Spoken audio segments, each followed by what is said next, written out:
Well, Can we talk about the devil? that's what I was going to say. I have a theory that sounds like it might fit based on something that somebody tweeted. Would you like to hear that theory? Yeah, I don't know where you're going. Sure. Because right after, not right after, but there was a commercial break or whatever, but within minutes after this angle where the big guy in the black hood and the black outfit and the baseball bat tried to accost MJF, Wardlow came out right at the top of the 9 o'clock hour. And there was a fellow on Twitter. Was it Vince McMahon's thoughts? I can't remember. But he put a picture of the guy holding the bat in the ring and then a picture of Wardlow coming down the ramp for his match. And Wardlow's hair is all flattened down but poofed up at the same time. And he said, it's what it looks like when you've just pulled your mask off, pal, or what pulling your mask off does to your hair, pal. Wardlow is around. He's power bombing people. He's a heel. He knocked Tony Schiavone down on his elderly ass the other week. He has no regard for other people's safety anymore. And he said he was going to get even with MJF, but he's never one that attacks him. He never interacts directly with MJF past a couple of weeks ago when he snatched him backstage. Now, a lot of people were thinking that old Jungle Jackoff was going to be the devil. Whether that had ever had any basis in fact, we don't know. But we ain't seen Jungle Jackoff, and with CM Punk now the hottest fucking talent in wrestling, we probably never shall again, because he's the one that caused Tony to lose the hottest name in the fucking business. Did they change their mind and they say, well, you know, Wardlow would fit that suit also. Maybe we'll just stick Wardlow under there and see what happens. That way, it still makes sense because Wardlow said he was going to fuck MJF up.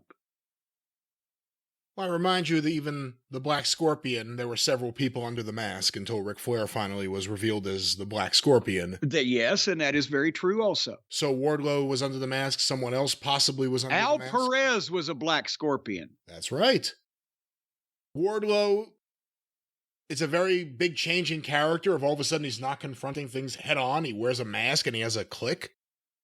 I hope that's not it. I didn't say it was going to make sense. I said if they've changed their mind from what they originally had, now they're trying to find somebody that fits the suit. And it all ain't going to fit, but they can try. Now, beyond Wardlow, there are various options that it could possibly be. None of them are really good. And again, the payoff has to be good for any of this to be good because it's been getting worse and worse. You brought up Jungle Boy. I think that's kind of a false flag when they did Anthony Bowens through the glass window and everyone's like, you see, glass. I think it would be a letdown. I think too many people already are guessing Jungle Boy. And I think, unfortunately, it would make people just think of CM Punk. That's what Jungle Boy's going to do now on. If he ever does show his loincloth again, he's going to get ridiculous CM Punk chants. So I don't think Jungle Boy. You brought up Wardlow. Let me hit you with a few other names. One of the first names everyone guessed, Adam Cole. Well, but now this would be his way of turning on the devil by taking the devil's mask and orchestrating a series of attacks on other people too, right? They attacked, who'd they attack in the back? Was it Taven and Bennett or was it someone else? Well, that might have been the original intent. I can't remember whether, yes, this thing started even before Adam broke his ankle. But he can't be the devil now because not only would the devil be limping along with, he'd be swinging a cane instead of a ball bat. Adam's surgery, there has to be a payoff before next summer or fall. And does anybody expect him back in the ring before then, if that? So it can't be Adam Cole. Yeah, they can't. By the way, I just don't think they can do the devil thing for that long. People will really hate it. Well, yeah, and it couldn't be Adam Cole announcing that he had hired people to do this for him because he was injured because it started before he got hurt. Well, I mean, they can do anything. another option people thought is maybe MJF is still the devil and he's playing a trick on everyone else for some reason. Now, that sounds like an idea that Tony would have, and that's why it scares me. That may be the most likely thing so far, just because it makes absolutely no fucking sense whatsoever. The first time we saw the person who stole the devil's mask, they seemed rather slight. Some people think maybe it will be. Are you saying slim, light in body weight when you say slight? Yes, not a big wrestler. Some people think it may be Tony Khan himself. Oh boy. As much as I would like to, there's your bidding war. The bidding war for 2024 will be the devil is Tony Khan against MJF. Now, as much as I would like to ascribe any bad idea, if at all possible, to Tony Khan, no. Number one, I don't think he would dare. I don't think he would ever agree to being a heel to his fans, and I don't think any of his sycophants would let him do that. So no, it ain't Tony Khan. What about a member of the Elite, Kenny Omega? That makes absolutely. I mean, anything's possible again when you're not trying to make sense and you're probably changing from the original idea. But no, that makes no sense whatsoever. Let me hit you with one I've been thinking about a little bit recently. Dr. Britt Baker, DMD. I'm not saying this is a good idea, but I could see these guys convincing themselves that it is. Someone stole the mask. Someone who wants to hurt MJF. Someone who wants to get MJF away from Adam Cole. Someone who's also hurting their other friends. Britt Baker hasn't been on TV in a while. She just put out a tweet complaining about how much promo time MJF gets. Everyone knows she's Adam Cole's girlfriend. Everyone knows that Tony Khan loves Adam Cole. He's had a good relationship with Britt. What would happen if there's some kind of match, maybe it's the World's End match with Samoa Joe, and the devil gets in the ring, pulls off the mask, rather slight, it's not some big wrestler, and it's Dr. Britt Baker. And then she reveals that while they were in the south of France, she caught MJF and Adam Cole in bed together. Whoa, I didn't say that. That was Bianca Jagger. I'm sorry. And it was Mick and David Bowie, wasn't it? You got the whole story wrong. It was Angie Bowie, and she claimed she caught Mick and David Bowie in bed. Ah. Well, it was Angie Bowie. Bianca Jagger was too busy doing coke and hanging out with Warhol and the gang. Well, there you go. Warhol. See? Wasn't that the name of a job guy they used? Warhol?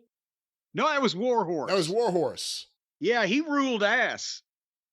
That's why they called him Warhol. But anyway. Instead of Warhol, we have Wardlow here, but we're talking about the devil. All right, we're talking about Britt Baker. That would be classic if Britt Baker was jealous of the relationship that had developed between MJF and Adam Cole and decided to infiltrate it from behind the mask of the devil. But then what's the payoff? How could there ever be a payoff? There is none, but there ain't going to be a payoff in this fucking thing anyway. There is going to be no fucking payoff. By the time that this thing blows off, it will be a goddamn popcorn fart instead of an explosion. It will be, the powder is already wet and everybody's lost their matches. And so there's going to be no payoff anyway, but at least we could laugh. I can't think of any other options off the top of my head. I mean, obviously there are random people that it could be like Will Ospreay just showed up, but that would make no sense whatsoever. But I think they may have booked themselves into a problem here, but we'll see. Well, and then actually, not only that, but at least they're trying to explain the technical things that are going on. They're trying to explain how the lights are going on and off and how these words come up on the screen and how the devil is able to project his visage to various places. See, that's how it would make sense if it was Tony Khan. But here's the thing. It may not be Tony Khan, but it may be somebody close to him because they go to the break. And after the break, they come back and there's old Sockface, their lead announcer, saying that they just found out that it's an internal matter. That's a quote. And whoever this is that's been doing this has the capability to tap into their lighting and their video feed. So they're trying to, but again, I think that's a red herring on the Tony Khan. I think they're just trying to close up the loophole that we have fucking screamed about since the time that we first saw it, and then how these people pull this shit off, right? So they're trying to have old Sockface close that up, that somebody internally has the capability to tap into their lighting and their feed. That's what they're saying. Is it the same internal problem for the House of Black? Well, it's probably a different intern. Did you didn't see the Julia Hart match on Collision this week, or the Julia Hart appearance? No, the lights went on and then she appeared behind old Abaddon. Yeah, Abandon, whatever. And then the lights went off and she disappeared. She disappeared, and the fans sitting at ringside were laughing, pointing under the ring. They were pointing to the fucking ring apron. They're like, she went under there. We saw it. Because, the blackout is easier to manage on television than it is live in the arena when they've still got emergency exit signs and things like that. So that's, we went through that with getting The Undertaker and Mick Foley and those guys under the ring 25 years ago. But you know what this whole thing means, though, don't you, Brian? This whole thing about it being an internal matter, the devil has the capability to tap into the lighting and the video feed and the House of Black, turning the lights on and off willy-nilly, and people's music being played at random and all these other type of things. It means that Tony Khan does not subscribe to ExpressVPN. What do you mean? If Tony Khan was subscribing to ExpressVPN, then the devil would not be able to hack into his satellite feed, into his video truck, into his television production facilities. He wouldn't be able to tap into the lighting grid because ExpressVPN would make the devil think that the lighting grid is located in Russia or in Cambodia or maybe even on the Isle of Malta. And the devil, he would never be able to find exactly where Tony was because, Lord knows, the live ticket purchasing patrons can't find where the AEW show's been taking place. So how would the devil be able to find it if Tony subscribed to ExpressVPN to scrambulate and tabulate all of his signals into another route so that he would be untraceable? Because that's what they do. ExpressVPN doesn't want you people to be found out, you people and your perverse picadillos and the type of websites that you like to frequent and visit. What? And linger over and lust after and pant heavily about. I don't know who you're talking about. Our audience may want to access fine movies or television shows that are not available domestically, like The Great British Sewing Bee or various albums or all the programs movies. On the tip of your tongue. So That's many right. titles that you can't, or it just may be that they want to cover up their late night naughty searches in case the CIA, the FBI, the IRS, or any other governmental agency comes looking.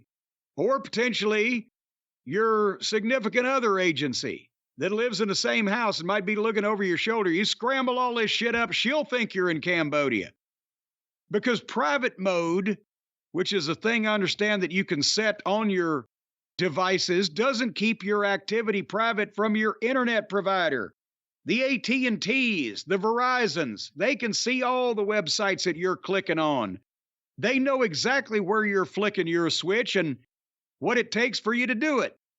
And they're probably selling it to all the advertisers. That's why many of you out there may be getting these advertisements for penis enlargers. And you know who else could see everything? Whoever owns the Wi-Fi that you're using. If you're on your school's Wi-Fi or your parents' Wi-Fi, your boss's Wi-Fi. Well, you can get Wi-Fi to death with a situation like that, but with ExpressVPN, you become invisible. It all goes through an encrypted server. You're rerouted. You're bypassed. Your veins and fucking jugulars are being all reconverted into different streams. No. So that nobody knows where you're at. Well, again, there's elements of that work and are true, but nothing will be done to the actual body or the internal organs of the listeners. Well, metaphorically speaking. See, that's why, you're all metaphorical. But for all of you who've been metaphoring to nasty websites, now's your chance to cover it up. But for the holidays, folks, take yourself off the naughty list with the #1 rated VPN. Just go to expressvpn.com/JCE. You're going to get 3 extra months for free. expressvpn.com/JCE. 3 extra months absolutely free, because they don't want you to get in trouble just as much as we do. And yes, you can see all of those block TV programs from other regions and parts of the world because you're fooling everybody here. But most importantly, you're fooling the people that count, your loved ones. Or something like that, but if you want to access fine programming or websites from all around the world and do it safely and privately, ExpressVPN. What's that promo code one more time, Jim? Promo code, well, it's /JCE, which is the same thing as a promo. expressvpn.com/JCE. So don't get caught flogging the bishop or flicking the bean when you don't need to. ExpressVPN.